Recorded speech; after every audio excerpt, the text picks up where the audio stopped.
નમસ્કાર, નવપ્રવાહ ગુજરાત ન્યૂઝમાં આપનું હાર્દિક સ્વાગત છે। વડોદરા શહેરમાં આમ આદમી પાર્ટીમાં જોડાયેલ કાર્યકરોમાં ખાસ રહેલા નીતેશભાઈ રાવલને વડોદરા યુથ પ્રમુખ તરીકેની જવાબદારી આપી। નીતેશભાઈ રાવલ મોટી સંખ્યામાં લોકોને પોતાની સાથે લાવ્યા અને તેમને આમ આદમી પાર્ટીમાં જોડાયા। અમારા મિત્ર જે નીતિશભાઈ રાવળ જે ભારતીય જનતા પાર્ટીના બહુ ઘણા સમયથી સદસ્ય હતા અને એમની સાથે એક બહુ મોટી ટીમ હતી, જે એમના મનથી સમજી વિચારી અને એમને કેજરીવાલજીની જે નીતિ છે એનાથી તેઓએ ખુશ થઈ અને આજે આમ આદમી પાર્ટી સાથે જોડાવાનું નક્કી કર્યું છે। તેમની સાથે લગભગ 201 વ્યક્તિઓ જે ફ્રેશ બી છે, ભાજપના બી હોઈ શકે, અમુક અલગ અલગ પાર્ટીઓના, તેમનું એક મોટું ગ્રુપ છે અને તે 200 માણસ સાથે આજે આમ આદમી પાર્ટીમાં જોડાઈ રહ્યા છે। અમે તેમનું સ્વાગત કરીએ છીએ કે ભાઈ આમ આદમી પાર્ટી એક એવી પાર્ટી છે કે જે સત્યની રાહે ચાલે છે, એજ્યુકેશન, લોકોના કામ કરવા તથા આરોગ્ય, એ મૂળ 3 વસ્તુઓ આમ આદમી પાર્ટીની જરૂરિયાત જે લોકોને છે એનાથી પ્રેરિત થઈ અને લોકો આમ આદમી પાર્ટીમાં જોડાય છે। આજથી 15 દિવસ પહેલા લગભગ 150 થી 200 માણસ માજલપુર વિધાનસભામાંથી બી ભારતીય જનતા પાર્ટીમાં જોડાયા હતા। કોંગ્રેસના બી એમાં હતા।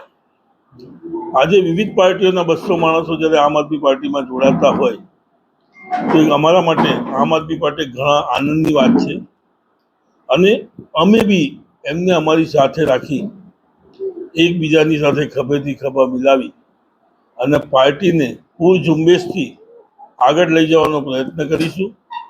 2026માં જે જાન્યુઆરી કે ફેબ્રુઆરીમાં નગરપાલિકા તથા મહાનગરપાલિકાઓનું ઇલેક્શન આવી રહ્યું છે તેની અંદર અમે ફૂલ જોશથી આખા ગુજરાતની અંદર લગભગ 9200 બેઠકો પર આમ આદમી પાર્ટી લડવા જઈ રહી છે અને અમને પૂરેપૂરો વિશ્વાસ છે કે દરેક જગ્યાએ અમે કોંગ્રેસ કરતાં સારું અને ભાજપ કરતાં આગળ રહીશું અને ગુજરાતની અંદર પાલિકાઓમાં, મહાનગરપાલિકાઓમાં અમારી સત્તા બનાવીશું અને જે ગરીબ જનતા આજે ભાજપથી કંટાળી હેરાન પરેશાન છે, રોડ રસ્તા ખાડા, લોકોને કઈ રીતે ચૂસવા, એ ભારતીય જનતા પાર્ટીનું એક લક્ષ્ય છે।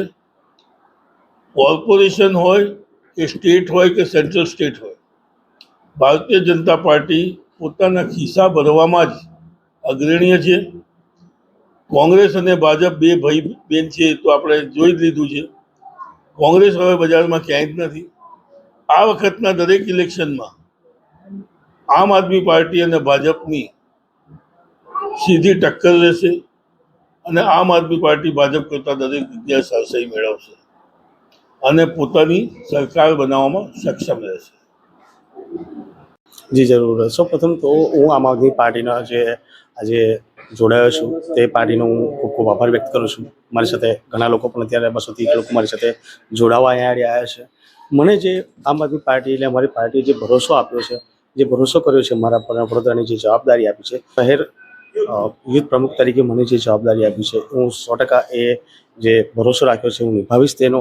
અને આ ભાજપના જે ભ્રષ્ટાચારોથી હું પણ થાકી ગયેલો હતો અને તમે પણ જાણો જ છો કે અત્યારે ભાજપ કેટલો ભ્રષ્ટાચાર કરી રહી છે, એટલે યુવાનો અત્યારે જાગૃત થઈ રહ્યા છે, ત્યારે મેં બી જાગૃતતા બતાવીને એક ધ્યેય સાથે ભ્રષ્ટાચારના ખિલાફ આજે પાર્ટી સાથે જોડાયો છું અને 100% હું ભ્રષ્ટાચારના ખિલાફ લડીશ એવી ખાતરી આપું છું।